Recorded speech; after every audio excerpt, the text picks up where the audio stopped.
attacks in Sri Lanka have potentially exposed a new tactic by extremists to recruit members. We've seen time and again how they search for ways to fly under the radar of police and other authorities.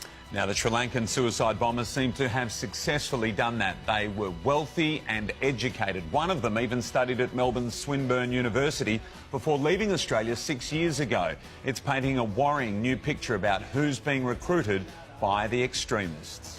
The villa is owned by the brothers' father, Muhammad Yusuf Ibrahim. He's a well-known business figure in Colombo, a spice merchant involved in politics. Now, he too has been questioned by police.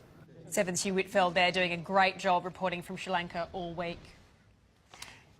And Sunrise Foreign Editor Dr Keith Suter is here. Keith, the neighbours of these men say they were very shocked. It is quite a wealthy neighbourhood, as we saw there from Hugh's piece to camera. Are we looking at a sinister new development here in terms of the recruitment of extremists? I think it's a warning to us. You know, the assumption we make is that terrorists are poor and deprived individuals. In fact, quite often they are from the middle class. We saw that with the 9/11 terrorist attackers in the United States. Most of them were rich Saudis. They had immense wealth, but they had no reason to live. Bin Laden gave them a reason to die.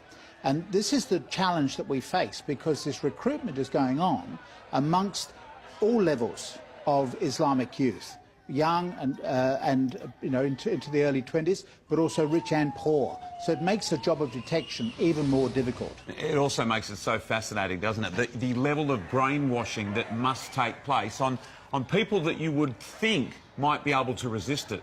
Yes, but it obviously shows a vulnerability on their part. The same with the ones recruited by Bin Laden to carry out the terrorist attacks in the United States. Clearly, they are thinking differently from the way that we do in the West.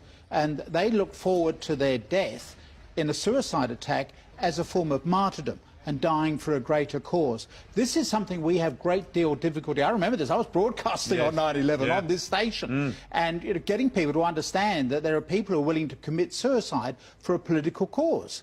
In Australia, we don't have that attitude, generally speaking. Thank goodness. Thank goodness. But here we're dealing with a group of young, religiously inspired individuals who do think they're dying for a greater cause. How concerned should we be about the Australian links here, the fact that they were studying here, that they perhaps established those extremist connections while they were here in this country? The links are always being monitored by the police, so I think we can be reassured they're trying to get into the community. And also, as we now know, there were people in Sri Lanka who were warning the police about what was going on, and the police ignored it. The police had spent their time fighting the Tamils within the Sri Lankan civil war. They were simply not monitoring the rise of this Islamic terrorism.